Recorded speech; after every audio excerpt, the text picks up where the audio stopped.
Well, hey, y'all, thanks for tuning into the G.I. Justin channel today. I have the most amazing guest with me, somebody who has been both pivotal in my life and in my life as an Army aviator. We're talking today with Phil Marshall, and he's a legend in the helicopter community because he writes amazing books that tell the story of what it was like to fly some of the most dangerous flying in the Vietnam War and lay the groundwork for me and all of the other pilots who did the same thing that I did. So the biggest thing I want to start with, Phyllis, thank you so much for taking the time to talk with us today. My pleasure, Justin. My pleasure. Yeah. Can you start with telling me a little bit, just a little brushstroke of your background and how it is that you got to the Army in the first place? Sure. I went to college right out of high school.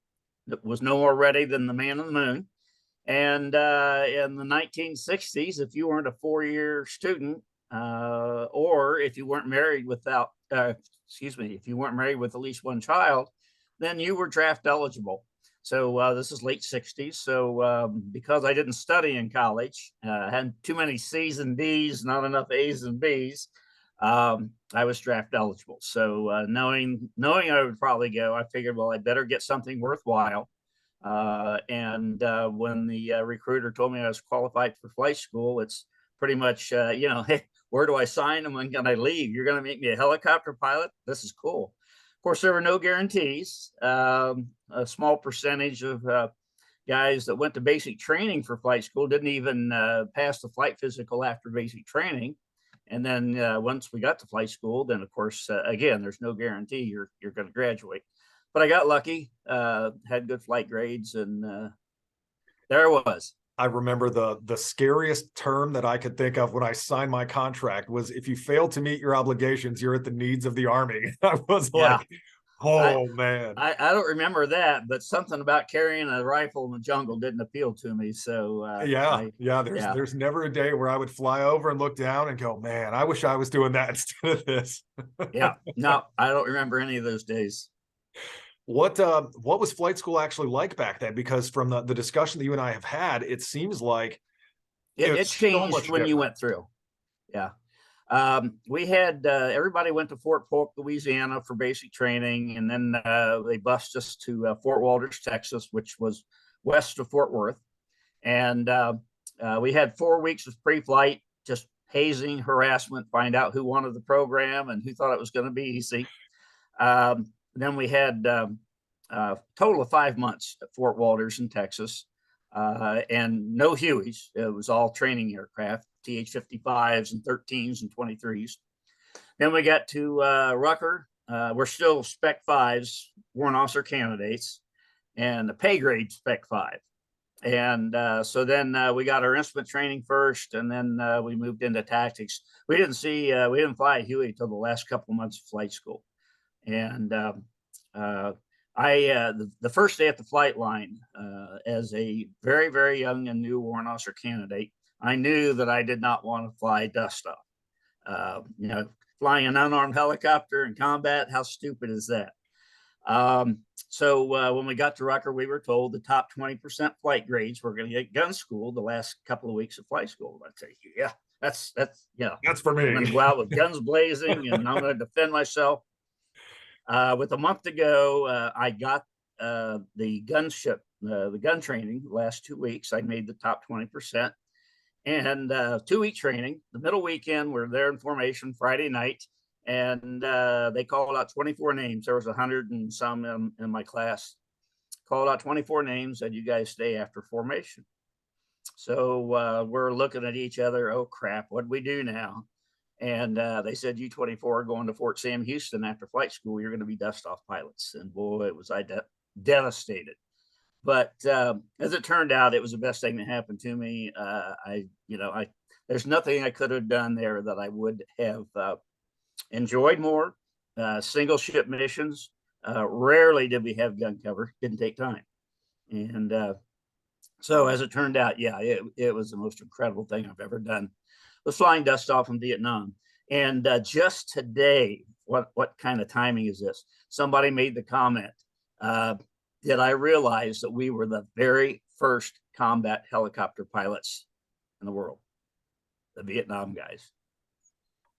I guess I haven't really considered that, but I mean, We were the first ones to fly helicopters in combat.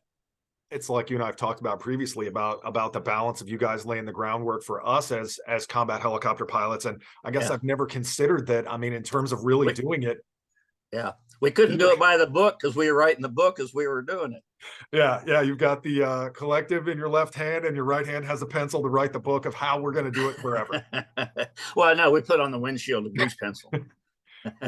What was it like switching from the training aircraft into the Huey? I mean, I know for myself, moving from the Bell 206, which is small, I almost had to fall out of it after we'd fly for a couple hours because I'd be flying with my knees out.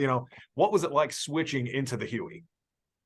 Before I answer that, something I was going to mention about flight school, because I know when you and I first met, if you want to tell everybody how we met, that's fine. But when you and I first met, if I'm not mistaken, you had 2 months of warrant officer training, got your bars, and then you learn to fly. Well, we're doing both at the same time. We were all warrant officer candidates until we graduated, and then the next day we got our wings. So Walters was pretty regimented. When we got to Rucker for the last 4 months, once you made it to Rucker, you really had to screw up to not make it. We had one guy got thrown out the 18th of 20 weeks at Fort Walters, so there was never a given.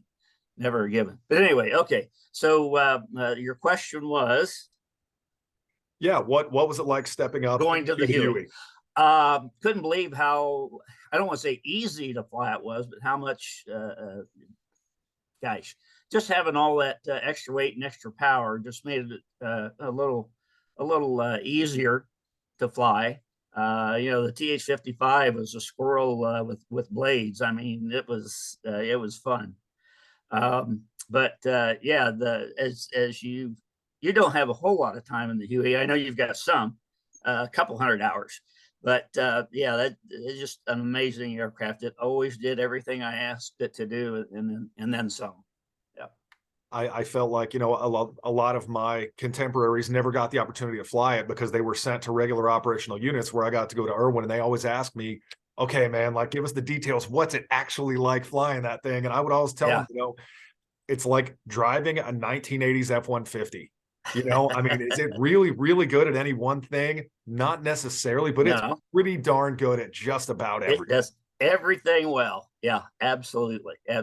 And the neat thing is, with American Huey 369 out of Indiana, I am still flying Vietnam Hueys today. How cool is that?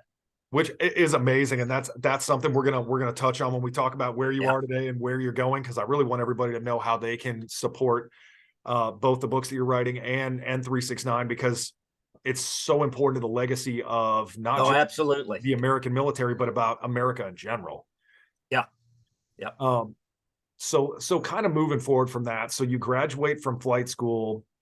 What was it like after that? I mean, was it immediate, hey, congrats, you're a pilot, and by the way, read the bottom right here's the day you're leaving? Yeah, we didn't have to read anything. We already knew. Well before we graduated, we knew that 1 out of 10 of us would probably not make it back, and 2 more out of 10 would probably be wounded.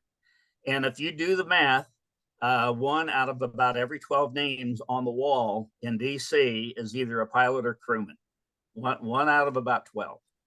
Yeah, because we lost over 4,500, almost 5,000 pilots and crew, and it was about half and half. Yeah. So anyway, we knew, and we didn't really have much leave time. I mean, it was kind of cool for us, 24 that went to Fort Sam, because we get there. There's a bunch of brand new doctors and nurses with second lieutenant bars on, and here we are with our tropical worsteds on. We're there in like May, so the weather's perfect. We got our wings and just like ladies, have a look right medal. here. Do you notice these are lovely wings? Yes.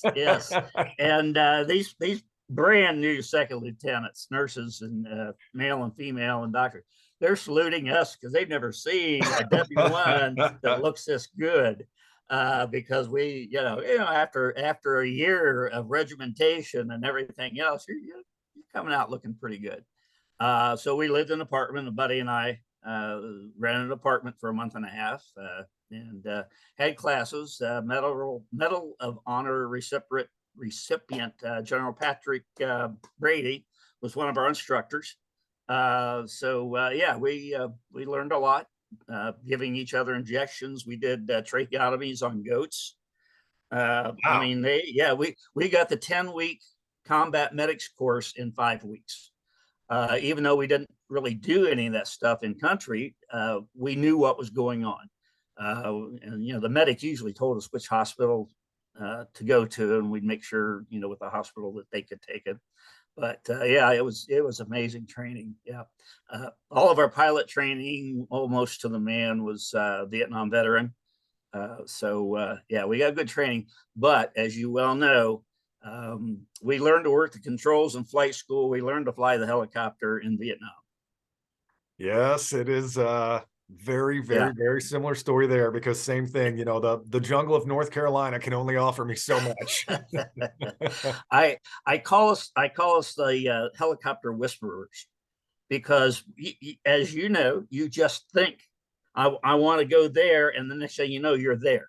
You've worked the controls, but you're just part of that aircraft, and it does what you're thinking, and it's just amazing, just amazing. Did you have any of the dust off specific training at Sam Houston, or was that all accomplished at Rucker, and by the time you got to Sam it was just the medical portion? Yeah, it was just mostly the medical. We didn't do any flying at Fort Sam. It was all training. We worked with some aircraft. They showed us a hoist mission, which absolutely the scariest thing you'll ever do in your life. But especially when you don't have gun cover, which was about 90% of the time. Nope, 95% of the time.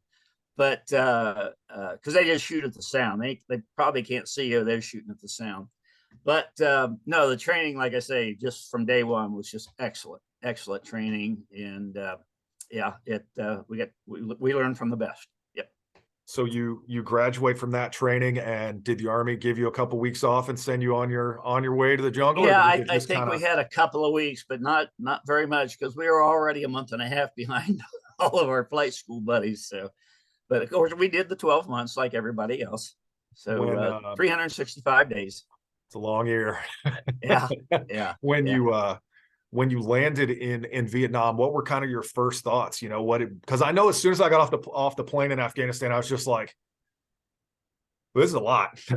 I Well, feel I feel overwhelmed, and here come all these guys walking past me, getting on the plane, and they're all just like looking rough and staring at me, and I'm just like, oh God, what have I done with my life? yeah, yeah. We, my buddy and I, the same one that I roomed with at Fort Sam, we sat together on the 20-some-hour flight to Vietnam, and we were sitting towards the front of the airplane, and of course there's a list of officers, the whole schmear. But as soon as they opened that door, the heat and the smell hit us face on, and we looked at each other, and we got, oh shit. Um, but like you're saying, as we're getting off the plane, there's a line of guys waiting to get on. I don't think they shut the engines down on the plane or anything. No refueling. And as we walk past this line of guys waiting to get on, just like I think it was Apocalypse Now, where Martin Sheen gets off the plane as a new guy, and here's the old guy. There was no question who was the new guys and who was the old guys.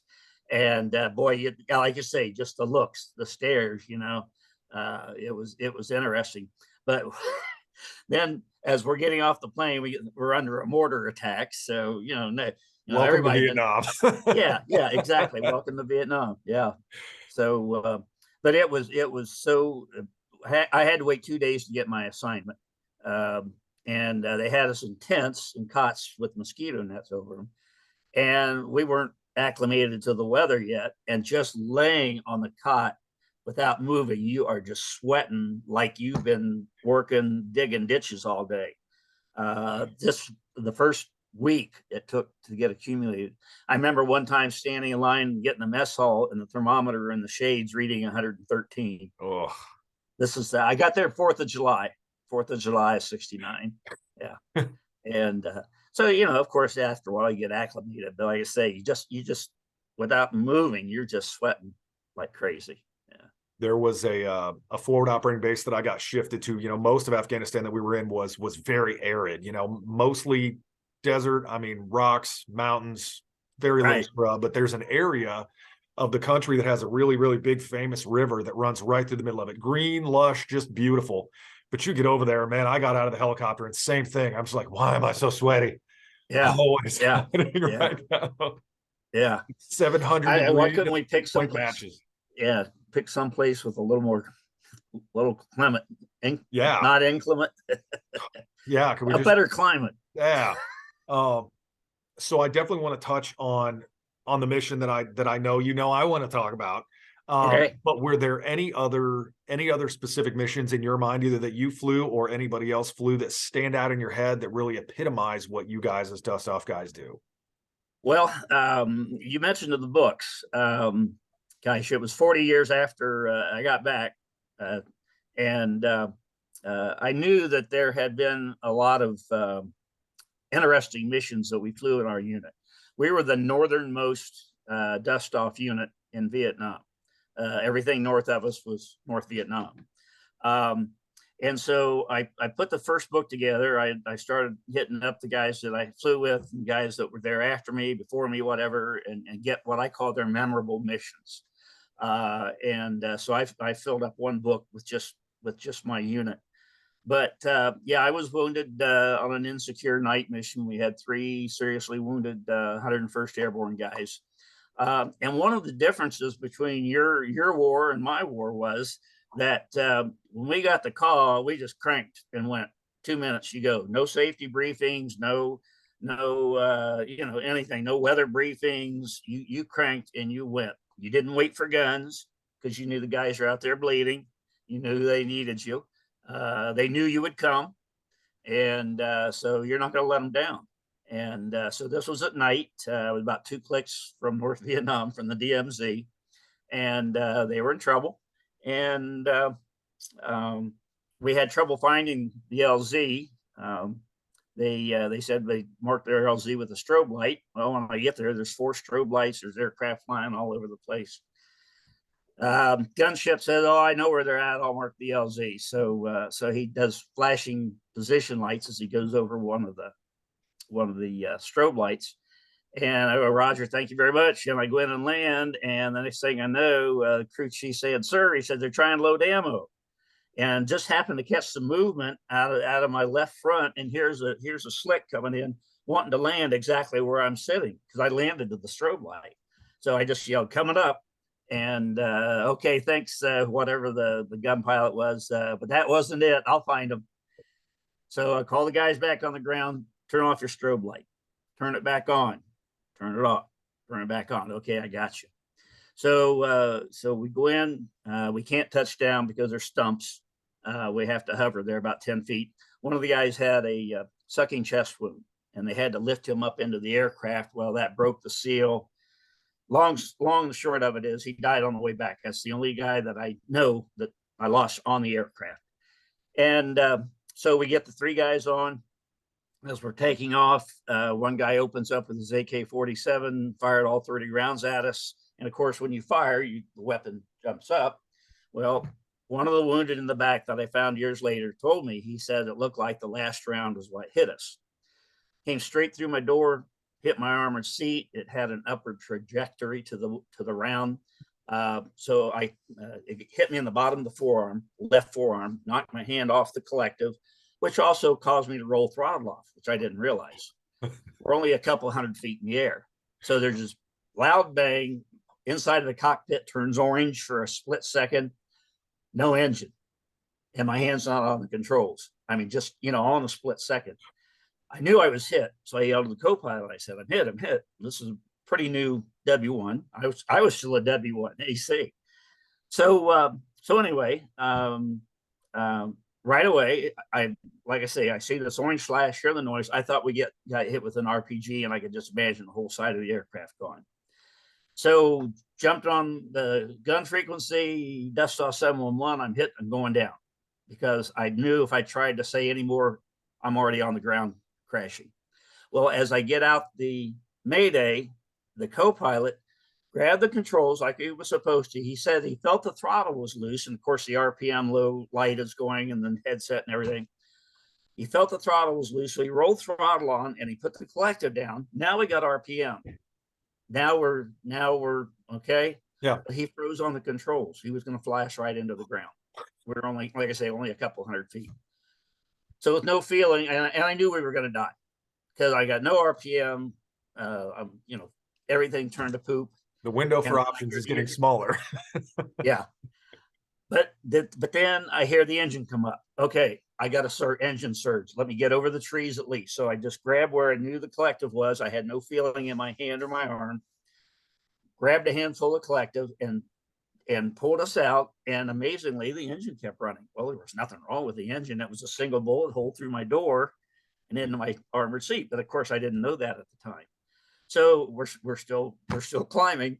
So I got us to 1,000, 1,500 feet, whatever, and I gave the controls back to the co-pilot, and I says, "You got it. Get us out to the hospital ship," because that was the nearest hospital.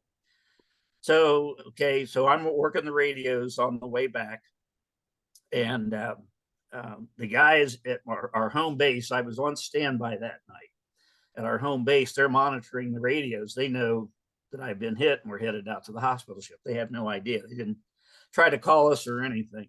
So as we're headed out to the hospital ship, I said to the co-pilot, I said, I'm getting a little dizzy here, but I'm fine. I'll keep working the radios and you get us out to the hospital ship. And half a second later, he's yelling to the crew chief. He says, "Zeb, red handle that mother." Of course, the red handles, the seat pivots back so the crew can take care of the pilot. Now I can't hit the control, hit the intercom button. Can't hit the floor mic. Can't hit the one on the side. I'm yelling, "Put me back up! I'm fine. Put me back up." So he puts me back up. Okay. Note this: he did not rehook the red handles. He just pushed the seat up. Nice. So we land. So they're back there working on the wounded. So we landed the hospital ship, and I was a little concerned because landing at the hospital ship at night was the hardest thing I've ever had to do. It was almost as hard as learning how to hover that little 55. The moving deck, you get fixated on that light because you got that one light out in the middle of nowhere. So anyway, he puts it down on the deck. We're good. The co-pilot gets it on the deck. We're good. The crew there on the hospital ship thought I was flying. They said I did a good job of bringing it in, knowing I was wounded. I didn't say anything. I just said thanks. But anyway, so we're on the deck, and being the good aircraft commander, I'm waiting until they get my wounded off the aircraft and everything's under control. So it's time for me to get out. The landing safety officer on the boat has already opened my door. So I swing my leg over the cyclic to climb out. And of course, as you do that, you lean back against a armored seat that doesn't have the red handles locked, and I flop back into the cargo compartment. So they pushed me back up a second time, and then I climbed out, and I said to the co-pilot, I said, "That's one you owe me." So yeah, that was there will it. be beers bought, sir. There will be beers bought. Yeah. So spent a week on the hospital ship. Got to eat with real plates and real silverware. Got to sit next to the captain of the ship one evening for dinner. But there was about 10 wounded officers in the officers' quarters, at the top of the boat. And what was interesting to me was sitting on the other side of me from the captain of the ship was a Loach pilot who had been shot down in the same area about 2 days before I was. So we had a little fun conversation there. So anyway, that was my fun night in a nutshell. One other thing. Yep. I'll tell you. Between getting my Mayday out and somewhere in that sequence of that second or two after I was hit, I knew we were all going to die because we're out of control. We're nose first into the ground. Yeah. And I wondered how my family at home was going to take it. Okay. Later, I found out that my mother was sitting at her desk. This was about 9 o'clock at night. 9 o'clock in the morning, she's sitting at her desk. She would always fill out in her calendar when she would send me a package because she was always afraid somebody would go through it and take stuff out. So she put her calendar, today I sent Philip da da da da da da. And the exact time that I was wondering how the family home was going to take it, she wrote in her calendar, "I'm worried about Philip." She knew. She That's knew. amazing. Yeah. And it's amazing too how, you separate our time by a couple of years. I'm not going to say how many, just because we're not old. We're not old. I refuse to admit it. But I had the exact same thought. The first time that almost happened to me, my first thought was, today's going to be a tough day for my family. Yeah. Yeah. And it's amazing that even while you're fighting to control a machine that is tough to control when you have all your faculties, how you're Yeah. just for that split second, you have that moment. Yep. Yeah. Yeah. Um, So that was, I've run into another instance like that with someone else. So yeah, there's a power that we don't know about yet. Without a doubt. Yeah. So from the hospital ship, where did your experience Went take to you from there? Japan for 3 weeks. There I had an out of body experience one night in the hospital, but that's another whole story. And then I was sent home. Yeah, there's a lot more detail I could go into you All with right, that, but yeah. that's yeah. But So we've been going for about 30-ish minutes here before long, I think. Yeah. What tell me next, where you have gone from there, in terms of the book sure, writing and 369 sure. and all that Excuse me, I stuff. got something in my eye there beside my finger. Um, I uh, let's see. I was still a W1. Of course, at that time, you're W1 for 12 months. If you didn't screw up, then you were automatically Chief Warrant Officer too.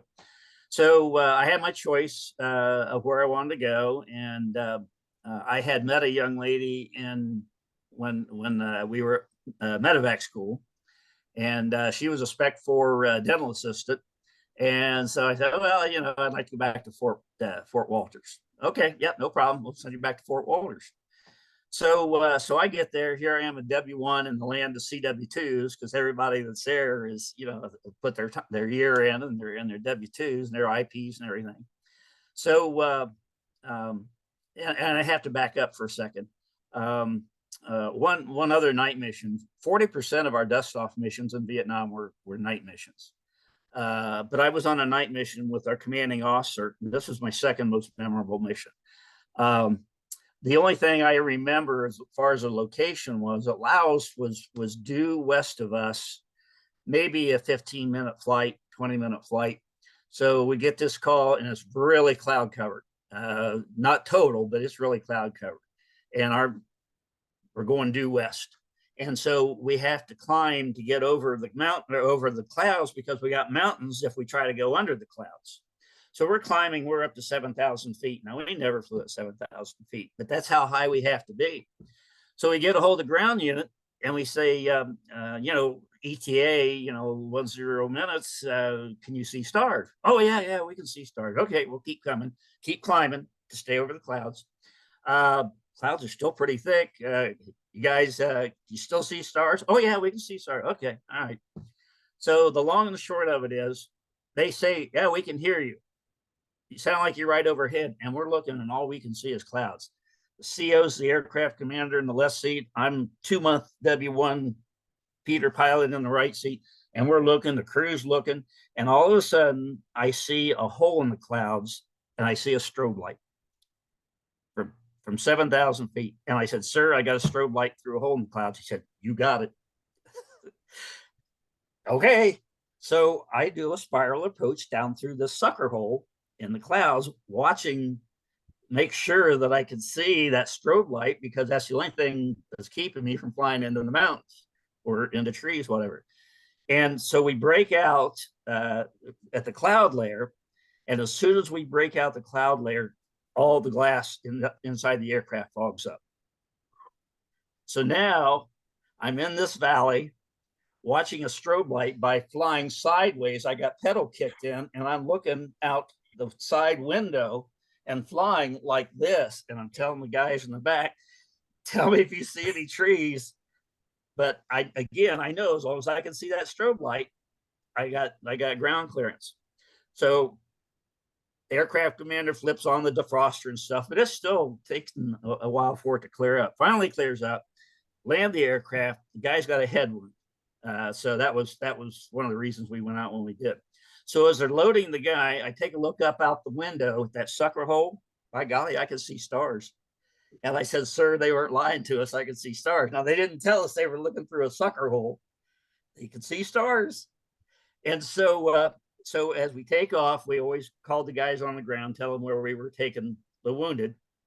So, we're going to be taking them to 18 surge or whatever. And just the sound of that radio man's voice made my whole tour worthwhile. We're taking, 18th surge at Camp Evan. Roger, thanks a hell of a lot, Dustoff. And you just, it had to be a buddy or whatever. But like I say, just the tone of his voice. And so I climbed back up through that sucker hole and we got into the hospital. As far as I know, he survived. Years later at our first reunion, I asked the CO, I says, how come you let me fly that? He said, hey, you could see what you were doing. I couldn't. You were doing fine. And I found out later that put me on fast track for AC. And so there were 3 guys that had more time in country than I did and more flight hours, but they made me AC first. And one of those guys later thanked me. He said, if I hadn't screwed up my AC check right, he said, that would have been me flying that mission that night. So he said, I saved him taking a bullet. And my medic said that it was good on me because I stopped the bullet before it hurt somebody. It's good old Army humor. Oh yeah. Just the dark gallows humor of the way it is we get through those things is always fun. And I think it's funny because you look back on some of the memories of the things you did flying back then, and sure. with gray hair and time, you look at it and go, man, I was gray hair. And I know you and tens of thousands, hundreds of thousands will agree with me. It was the most incredible thing I've ever done in my life. It was. You and I would never call ourselves heroes, but you and I flew with a bunch of guys that were. Without a doubt. Yeah, yep. Absolutely. But it was just absolutely the most incredible thing I've ever done. Yeah. Well, puberty ranks up things there that you would never expect. Yeah, but puberty is pretty high on the totem pole, but flying helicopters in Vietnam is right there with it.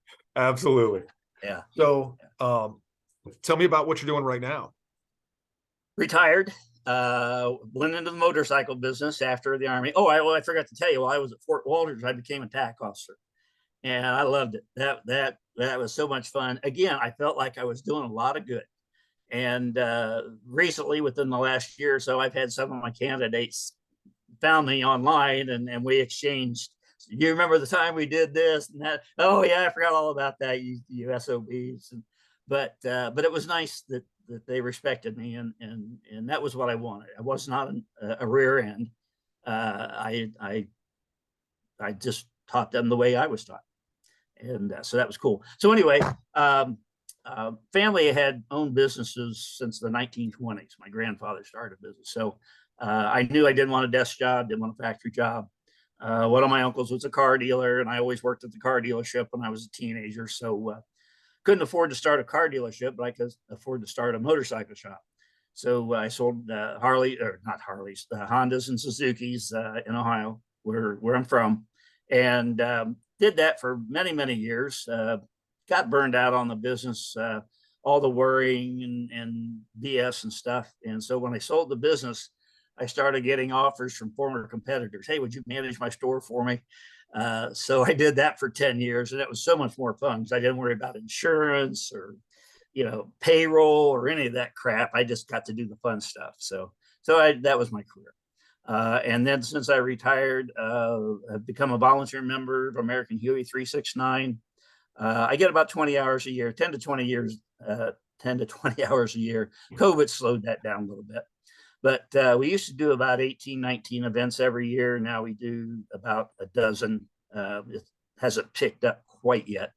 But again, I still get to fly, get to do the safety briefing. So when we take new passengers up for a membership flight, so I get to have a little bit of fun with the people, but I also educate. There's 3 of us that do that. and we take turns. When one of us is flying, the others are given the safety briefings. But one of the neatest things I've had happen with that, we were doing an air show at what used to be Grissom Air Force Base, now Air Reserve Base, where we're building the only Huey Museum in the world right across the street from Grissom. But we're doing an air show. I mean, it's full-blown air show. Thunderbirds are there and all this other stuff. And we do a reenactment with our 3 Hueys. And then we've got a guy that comes down from Wisconsin with his Loach, privately owned, but it's a Vietnam Loach. All of our aircraft that we've restored back to flight are Vietnam veterans. So anyway, we do our reenactment. We've got a gunship, and we got the 2 slicks. And so we did the show on Saturday and Sunday both. The weather on Sunday was kind of bad for the Thunderbirds. But anyway, there's a safety briefing every morning at the air show, and everybody's there. They have breakfast laid out for us and everything. So I do the announcing. They like the way I announce. So I'm the narrator for the reenactment. And what was so cool, I mean, there's thousands of people there. I mean, thousands and thousands of people because the Thunderbirds are there. So here's at breakfast then, after the safety briefing, here's one of the Thunderbird pilots, got his pressed flight suit and tailored and everything. And I said, and I walked up to him, some major, and I said, sir, I said, I know you've heard this countless times, but I said, love your show. You guys just do the best job. And I said, just really enjoyed it. Thank you. And he looked at me and says, are you one of those helicopter guys? Here, yeah. I said, yeah. I said, I'm narrating. He said, oh, he says, you guys are badass. A Thunderbird pilot telling us old Army guys, the green helicopter, oh, you guys are badass. So I guess we put on a pretty good reenactment. I'd say so. So that was one of my highlights of American Huey 369. But yeah, like I say, we're building, as far as we know, the only Huey museum in the world. It's not a Vietnam museum, it's a Huey museum. We have about 14 aircraft, 3 flying, 4 flying. We have 2 more that are restorable. The rest will be museum pieces. We've got 2 Cobras and a Loach. So that'll keep us busy for a while. We've probably got, I'm not exaggerating, probably about $1 million worth of donations in kind. Just last weekend, the company put in the sprinkler system. We were quoted $250,000 to put the sprinkler system in. Not only did they do it for free, material and labor, they also gave us a check for $25,000. That's amazing. That's just the sprinkler system. Concrete, gravel, labor. I mean, there are just so many people helping out us old Vietnam guys to build this museum. It's been pretty amazing. So we hope to have it done. We do a gathering the second weekend of August every year. We do the reenactment 2 days again, Saturday and Sunday. I get to be Mr. Microphone, and and it's a great bunch of guys. I've said many times, if I had to list my 10 best friends, most of them would be in this organization. And there's only one guy that I ever knew before. So anyway, yeah, that's my story.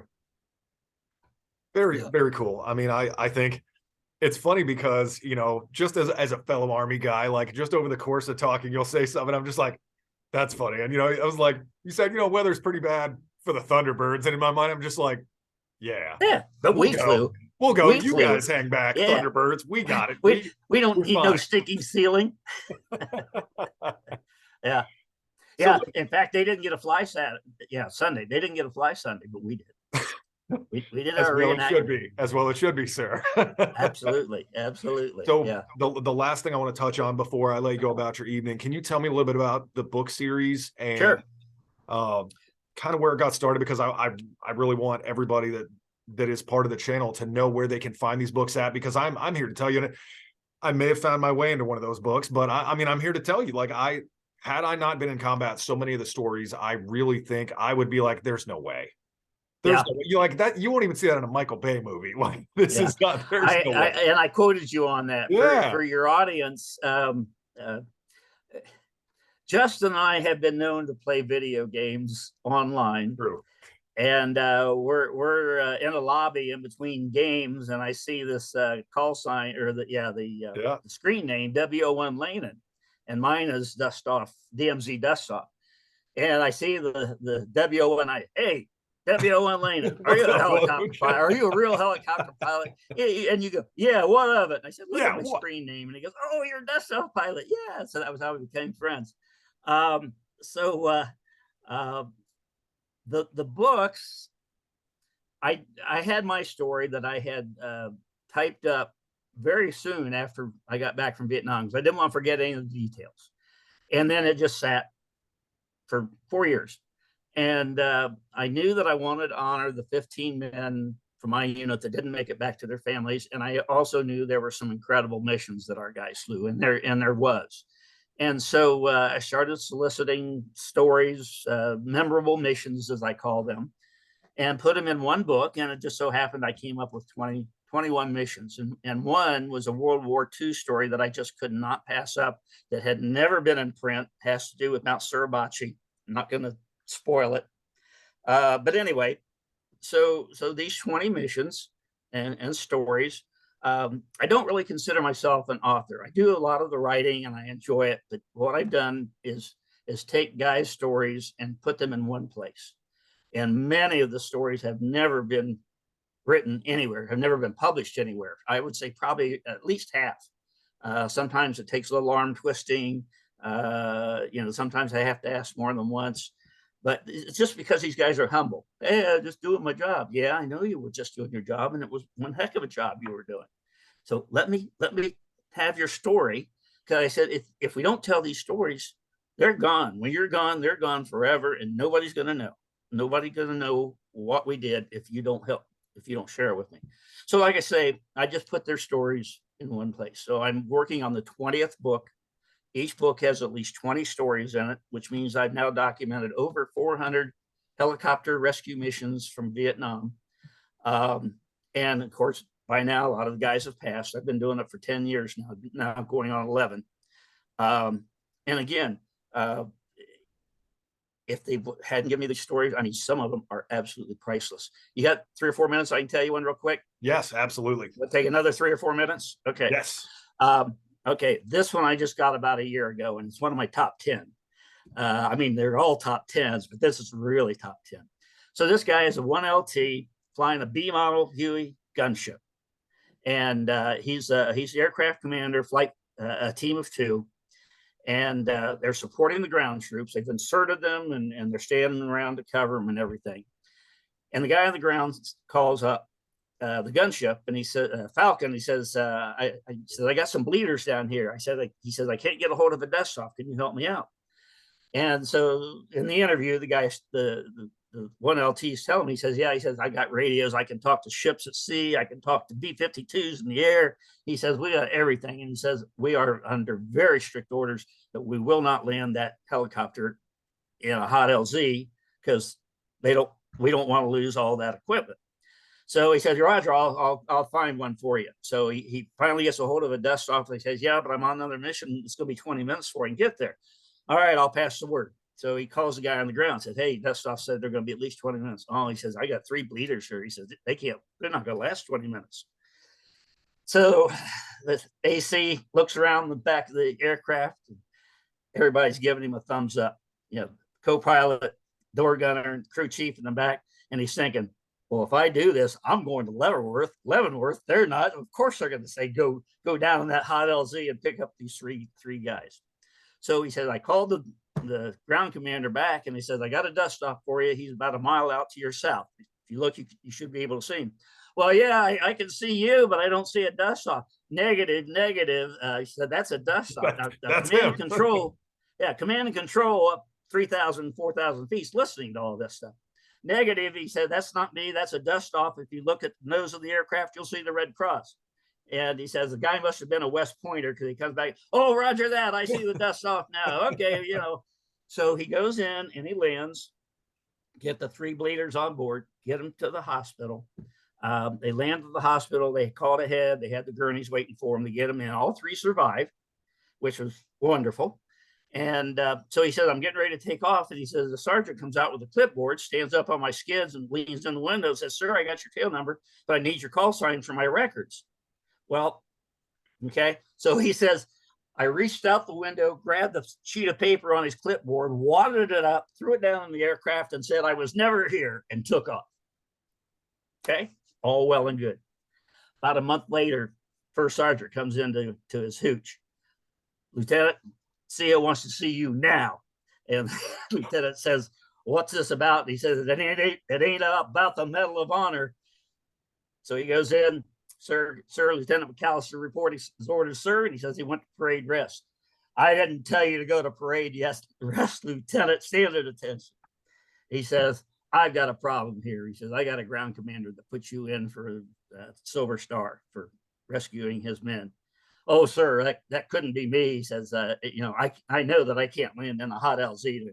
"Well, he's got your tail number and the such and such date. And when I checked the records, you had some bullet holes in your tail boom for that date." "Oh, sir," he says, no. He says, "I was going low and slow covering this dust off helicopter as he was landing." And he says, "They probably just confused my tail number with the dust off tail number. And yeah, flying low and slow, I probably did pick up some rounds in the tail boom that day. But oh, I know better. I would not land my aircraft in a hot LZ. Lieutenant, if I got your co-pilot and crew in here, would they tell me the same pack of lies?" "Oh, yes, sir, they would." So get out of my office. Okay, we're good. Oh, on the way back to base, the crew chief says, "Sir," he says, "we got a problem back here." He says, "What's that?" And he says, "We got blood all over the cargo floor." So they landed on a sandbar and got out their steel pots and were washing out the aircraft with their steel pots. So anyway, so everything's well and good. And a couple months later, he gets called back into the CO's office. By this time, he's the captain. And the long and the short of it is, the CO says, this Silver Star thing just won't go away. He says, you're to report to such and such a place, such and such a time. General so-and-so is going to give you the Silver Star. So, and take your door gunner with you. Well, the reason the door gunner went with him, because one of the three guys who survived was offered, like most of the enlisted men in Vietnam, if you enlist or stayed for another 6 months, when you got back home, you were done. That could cut 3 or 4 months off of your 2-year enlistment. So this guy says, if I can be a door gunner on McAllister's Huey, I'll extend for 6 months. And so that's what happened.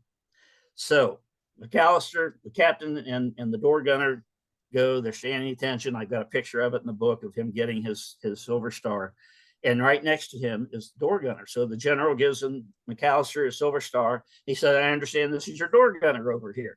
"Yes, sir, it is." So he goes over to the door gunner. He said, "Well, son," he says, "I guess you're very proud to be flying this door gun on Captain McAllister's helicopter." And he says, "Sir, you have no idea." So the Silver Star reads that he was flying cover for a dust off sitting on the ground and flying low and slow, covering the dust off so that the three could be rescued. Almost like stolen valor, only it never happened. and it's amazing. He got awarded for something he claimed he didn't do. Yeah, this never happened. No, never happened. But I mean, every story in all of the books, since I've read every single one of them, is exactly like that, where every single one of them is guys just doing their jobs that just so happen to do an amazing thing and be super humble and lay the groundwork for everything that we do. Oh yeah. And again, it's not just dust off stories. I mean, that was a gunship. I mean, we're talking Chinooks, the old Mixmaster, the Air Force flew. That was one of my first books. Was one of those rescues. They were refueling with 55-gallon drums because they were flying off base to do the rescue. Crazy, but yeah, it's not just dust off. I mean, Chinooks. It's so. Like I say, I'm not an author. I've just gotten kind of good at finding these stories and putting them in one place. It's been an education, and another thing too, I've been able to honor the guys that didn't make it back, not just in my unit, but in it, because not every story has a good ending. Some don't. And for instance, one guys were trying to extract alert team who were under heavy fire. And so here's this was a captain, 21-year-old captain, trying to decide, do I risk the crew and aircraft to pick up these 6 lerps on the ground.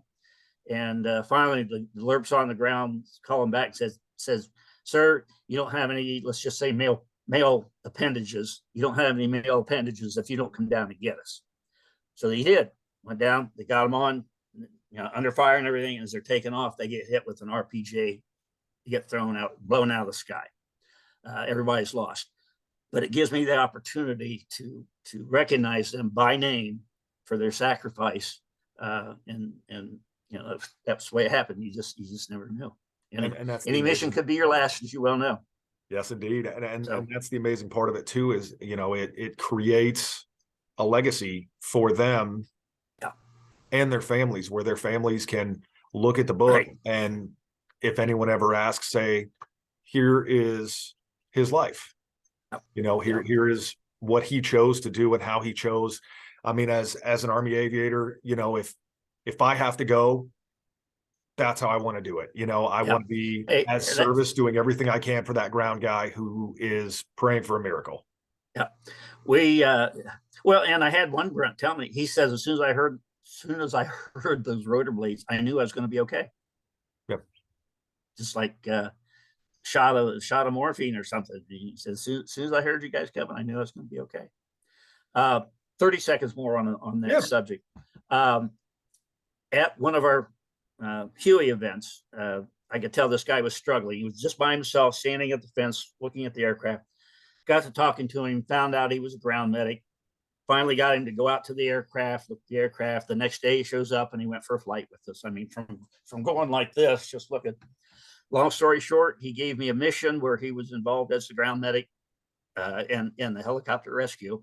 And about a month later, after the book was published, I get a letter from his daughter thanking me for including her dad's story, because he would not talk about it until after the story. And she says, now he's telling us stuff that he never told us before, from 50 years ago.